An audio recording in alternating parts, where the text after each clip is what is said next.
What's up, everybody? Today is going to be a little bit different. If you had a traumatic childhood in any way, if you have a narcissistic parent, if you are struggling to find a way out of an abuse cycle in some way, pervaded by a family member, then I have a message for you. So my mom passed away on Tuesday morning, and I know it seems like I'm handling it remarkably well for it to be that fresh of a thing. The truth is, I left her life and we were estranged for about 9 years. So it's been almost a decade of me being able to work through issues and move on. So that's why I'm able to not be a blubbering, crying mess right now. I guarantee you back then, when it was still fresh, I was. The fact of the matter from my perspective is that my mom is a little further on the narcissist spectrum.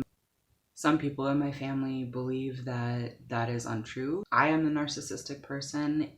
I lie in order to take advantage of people, or I had gaslit certain members of my family to benefit financially. And if you know anything about a narcissistic personality or a narcissistic person, that's how they operate.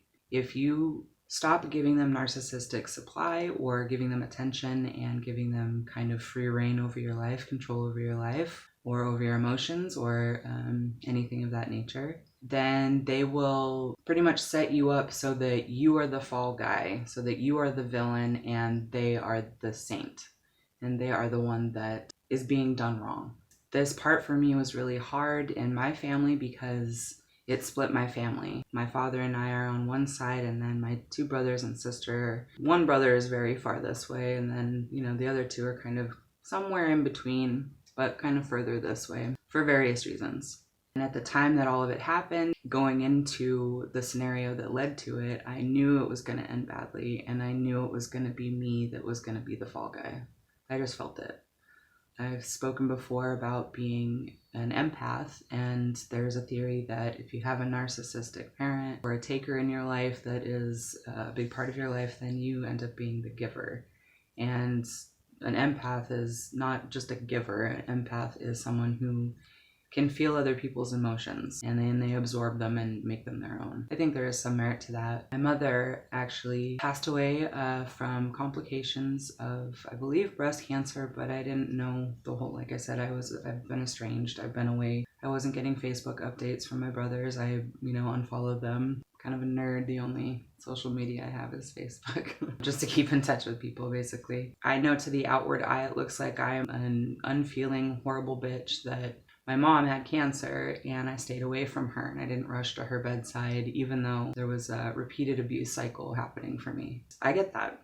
And I know that society, our society in particular, loves to shun and to shame anybody who disavows or breaks ties with their mother or father or family. And I'm not entirely sure why it's such a taboo thing. I think it goes back to maybe the biblical honor thy father and mother. I think maybe that's kind of the heaviest note in that, but also I think people think that you come from your parents. And in my opinion, you come through your parents. I was very, very, very fortunate. Still to this day, I'm very grateful to have had people in my life who could point out to me that none of the adversity in my childhood was my fault. Parents aren't perfect, that they try their best, that they're wrangling with their own issues while they're trying to raise a human being. And I had an uncle who would take me to lunch and just let me know that on a regular basis. So that was tremendously helpful. And I also was raised Catholic and with the idea that everything happens for a reason, that God has everything well at hand and well under control, and that you gotta just trust that everything is gonna be okay. And so as I got older, I have transmuted all of that positivity that I was able to take with me and that helped me through tough times. I was able to transmute that and find my own spiritual way. Darkness and spirituality go hand in hand, because if you are able to release the negative stuff, make peace with it, and accept it as part of your life experience instead of push against it and feel shame from it, it'll set you free. It's a long, tough road though, and sometimes you get shamed for it on top of all the other hard elements in there. So I wanted to give some pointers and to just really uplift anybody who doesn't have that support system, but who is trying to break an abuse cycle, set a boundary, trying to find a way out of that negative cycle. I have about 10 things that I want to just remind you of or just let you know. And I really hope they help. Number 1 is remember why you walked away or why you set the boundary that you did. In some cases, people walk away from the situation, but they still are in contact with someone that is abusive to them in some way. In my case, I walked away completely, no contact or anything, because there was never any accountability. And so you can't really move forward and repair any type of relationship if the other person has no accountability and never apologizes and tries to make amends, doesn't even feel like they did anything wrong in the first place. So that's why I walked away. For other, I mean, it's a spectrum, and it's a varying degree of what you need and want in your life and of what you set up or are comfortable with. So if you put a boundary down or if you walked away, remember that. Write it down if you have to. Keep it in your pocket. And when, say, someone from the family calls you and says, "What are you doing? I can't believe you did this. How dare you, blah, blah, blah." You don't owe them anything, but if you feel like you need to let them know anything, just pull that out and remember why you walked away or why you set the boundary that you did. Number 2, you are the only authority in your life. Besides having a higher power, if you believe in that, or, just like authorities like police officers or people who try to keep the peace, outside of those examples, you are the only authority in your life. You are the only person who can make choices for yourself. You are the only person who has to live with those choices and look at yourself in the mirror every day with what you choose and don't choose. If there's someone in your life trying to coerce you to make choices for their benefit, it's never gonna work out well for you. At some point it will bite you in the ass because you're striving to make someone else happy, you're striving to live someone else's ideals. And that's not why we're here on this earth, I don't believe. And it's certainly very, very hard to hear and hard to take when it's someone that you love and trust, someone from your family that's trying to grab a hold of you and or like a puppet master, with a puppet on the strings. That's the classic metaphor. But just remember, you are the only authority in your life. Number 3, if no one has told you before, you deserve love. You deserve peace. You deserve kindness. You deserve whatever goal you have for yourself and for your life. And it's okay to have that goal. You're not bad or wrong for it, no matter what anyone else has said to you. You deserve it. Number 4, just because you were born around someone does not make them your family. By that I mean, sometimes we are born into a situation that helps us have the experience. Even the traumatic things that happen are helping us learn how to cope with that so that we can turn around and help other people.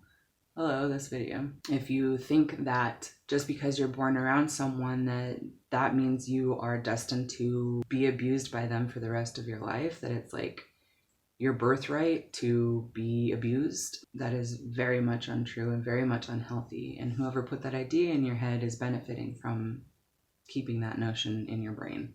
You entirely have a chance to not be around people that do that to you and instead go find your tribe, go find your people, go find those that love your heart and know your heart and honor you and don't try to control you or manipulate you because that's all they knew. Number 5, time heals all wounds. When it starts, when you finally put your foot down and you say not anymore and you walk away, or you put down boundaries and you start, repairing yourself, you're going to get backlash. You're going to get people angry at you, people that don't understand, people that had a different relationship with that person and don't see what you see or didn't feel what you felt. And that's okay. As time will progress, they will either realize what you're saying has merit to it and apologize to you if that's something that's important to you, or they will fall out of your life and you won't have to deal with it anymore. There's a lot of attachment, both abuse situations and in our culture. We're very attachment oriented. You have to have someone around all the time. You have to, the people that are around are your people, no matter if you love them or if they love you or if it's a positive, healthy relationship. You just have to be stuck with them and stuck to them and cling to them. But I'm here to just offer an alternative opinion in that the quality of your life vastly improves when you are around people who you can trust, people who you can be yourself around, and people who don't disrespect you and hold space for you. If they don't end up doing either of those things and they still continue to rail against you, fuck them. If they don't take the time to figure out what really happened or to hear your side of things, then you don't owe them anything. You just have to find a way to be comfortable with being the villain in the situation and walk away. It's worth it. Number 6, you have a voice, so you can use it. And I mean that in all ways. I mean that in the middle of an argument that you are, being berated or being made fun of or being hurt, in the middle of that, you can stop and walk away. You can say, I'm not going to talk to you anymore, and walk away. Or say, that's a hurtful thing to say. Please stop saying things like that. You can take control, and you can use your voice to set up a boundary, or to set up, and boundary is such a taboo word. Boundary just means I'm letting you know that this is where I'm comfortable at. This is the edge of where I'm comfortable with whatever the topic is. And if someone keeps blowing past that boundary, then that means that they're probably trying to elicit some response from you or trying to get some type of reaction from you. That's one of the main big red flags. So keep an eye out for that if you don't already see them in certain situations, and certainly in romantic relationships. But you can use your voice to keep a space between you and whoever else is treating you unfairly or unkindly. And you can also get a restraining order. Whatever it takes for you to be in a space where you can heal and you can be better, use it and go for it. Stay calm and breathe through a lot of the anxiety that will pop up, because you'll feel like a piece of shit. You'll feel like you've done something horribly wrong. That's all that pre-programmed voice in your head telling you that if you're not serving whoever, or if you're not taking it and taking it and taking it and taking it, that there's something wrong. All of those things will pop up. I suggest writing them down when you hear them, and reading them and recognizing them, so that when they pop up again, you know to shut it down, or you can switch the channel. One of the main things, and I still do this all the time, because it's not like you snap your fingers and you're just cured of whatever. It's an ongoing process. If there's a thought in my head that I don't like and it keeps repeating and I can't get it out, I'll just start humming. Usually like money related. That was a tool that was used against me a lot. It was money. So I have some stuff related to money, so it'll pop up and then I'll just go, no, it's okay. Things are always working out in the end. It's okay. So I have learned to flip the switch. But until you learn how to do that, you gotta just until another thought can come through. And you just keep doing it, because no other negative thoughts can come through if you're humming in your head. It's pretty cool, actually, so I recommend that. So when you're breaking cycles, you gotta stick with it. And that's the hardest part, is that I know that people who are chronically, systematically abused over and over again, you try to leave, you try to do it, and then somehow you have to go back on it, because that's the hard part. Is you're usually a really kind person, and you usually are very diplomatic, because you didn't have that. So you end up being the opposite of what you had. So because of that, the abusive person will come back and attack you and attack you and attack you and push buttons and push buttons and push buttons until you relent and go back, and then the cycle starts all over again. The only way to break a cycle is through. In the middle, about halfway through, it's going to get really hard. You're going to question everything. You're going to question why you did it. What's the point? My suggestion is to find a way. Mine is writing. I write it down, and then I burn it. I burn whatever I write down. Let it go. I let go of it. It's gone. As soon as I burn it, it's gone. Art-based release forms are amazing, and that's how we get such amazing art in this world. Find a way, have a way to move forward. If things start getting overwhelming, use your method. I meditate. That helps a lot. Meditation is just slowing yourself down, closing your eyes, and making thoughts go away. It's mental rest is what it is. Physical rest, that's when you sleep at night, but your mind is still going, your subconscious is still going. Meditation is just mental rest, and it helps you reset your vibration, like your energy field and stuff like that. I highly recommend some form of art, and it's just for you. No one's gonna see it necessarily unless you want them to. So painting, collage art, drawing, sketching, music really helps to channel the negative. And then meditation, and if nothing else, just talking to yourself out loud, going to the mirror and looking at yourself in the mirror and just talking it through. It sounds nuts, but if you didn't have that growing up, if you didn't have kind of a guiding force, and you were your own guiding force, continue to be that, but just lift yourself up instead of tear yourself down. Whatever you find that works for you is totally okay. There's no wrong way to heal. There's no wrong way to work past anything, but this is just suggestions if you don't know. So that one was number 7. And then number 8, your life has value. Your goals have value. You have value just the way you are. Not someday in the future when you reach your goals, and not 20 years ago before you realized you were all fucked up in the head, or whatever it is, whatever your negative self-talk will tell you. You deserve, and you are awesome, and you are perfectly okay just the way you are. And the more you can embrace that, the more you can find a way to be like, hey, everybody's fucked up in some way.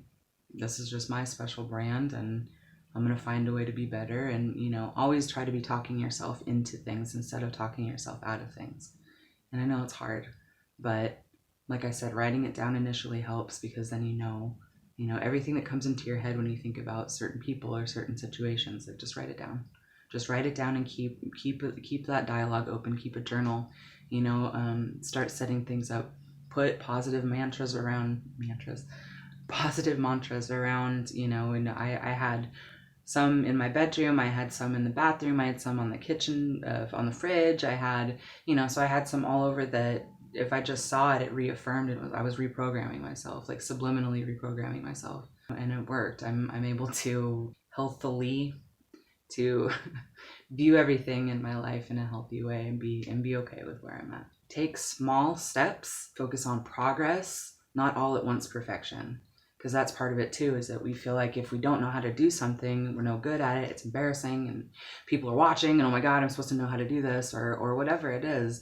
But just take that out of the equation. Like, just focus on one thing a day. If you want to set boundaries and make sure really stick to your boundaries, make that the one goal for a week, for a day, for however long it is, until you master that one little step, and then move on to the next one. Like, okay, I got boundary setting down. Now I want to focus on my self-talk. Like, how am I relating to myself? So then just focus on your self-talk day after day. Just make that, and not in a, oh my God, I fucked it up way, just in a, I'm gonna keep working on this. I'm gonna keep working on this. It's gonna be okay. It's gonna be okay. Just keep rolling with your progress. Celebrate your success. If you have a breakthrough, if you notice yourself talking yourself up instead of talking yourself down, whatever it is. I like to hug myself. It sounds silly, but I hug myself. Or I go to the mirror and I say, I love you, Lola. It sounds nuts, but it fucking works. Success is the best revenge. And it's not really revenge if you come from eventually you'll come from a place of a healed wound, where you will recognize the value that experience gave you, instead of it being this horrible burden that you had to bear for so long. From that perspective, you will know that the best way that you can get back, or that you can move past whatever it was, is to be successful. And that doesn't mean millions of dollars and mansions and, what society says is success. I mean it more in success of personal mastery, success of knowing yourself, success of uplifting others instead of ripping them down like you were. Once you move past that, like I said, you'll know and you'll feel it, and it's different for everybody. But you will have a chance to recognize your growth and your change. And that's the success that I'm talking about. You moving on and being a complete person, and being the person you want to be, instead of some watered down version of yourself that you had to be in order to survive. I can't describe how much better life is for you. Daily quality of life. Not like, oh, once I get that promotion, I'll be really feeling it. Or it's not about that. It's about you waking up and feeling like life is worth living, you have something to do that day, just enjoy life. You have permission. You have given yourself permission to be extraordinary, to be yourself. You're allowing yourself to be whoever the fuck you want to be. It's big. You're the only one that can do that for yourself. Another one, you can feel tenderness and love and respect and cherish the memories of someone and still walk away from them. When there is good mingled with negative, for some reason humans tend to dwell on the negative. We don't even look at the positive stuff. We don't even really fully are able to conceptualize of the impact that the positive stuff did have, because it's just part of the jumble of all the negative stuff. When you start healing and when you come kind of full circle and are able to realize your own responsibility within that, past childhood, past being like 18 and being out on your own, that's on you. When you're a child, I feel like you don't really know how to do that. But as soon as you get to a point where you recognize that you maybe need to do some digging, that's when you do it. That's when you start digging. From that perspective, as you start healing your healing journey, you can look back and go, wow, I love that this person taught me how to look up an actor that was in a movie and see all of the other movies that they were in. And then that way you can follow their career. Find other ways of enjoying your movie-going experience. If you really like someone's work, an artist's work, then follow up and do some research. But my mom taught me that. And it's one of the deepest rooted positive memories that I have of her. Instead of looking at that and being mad that she taught me that, because it was mingled with gaslighting and with, she just never really gave me what I needed in a situation. She would just shut me down or throw me under the bus with the rest of the family or whatever. I finally am at a place where I can recognize all of the positive things. I can take that with me.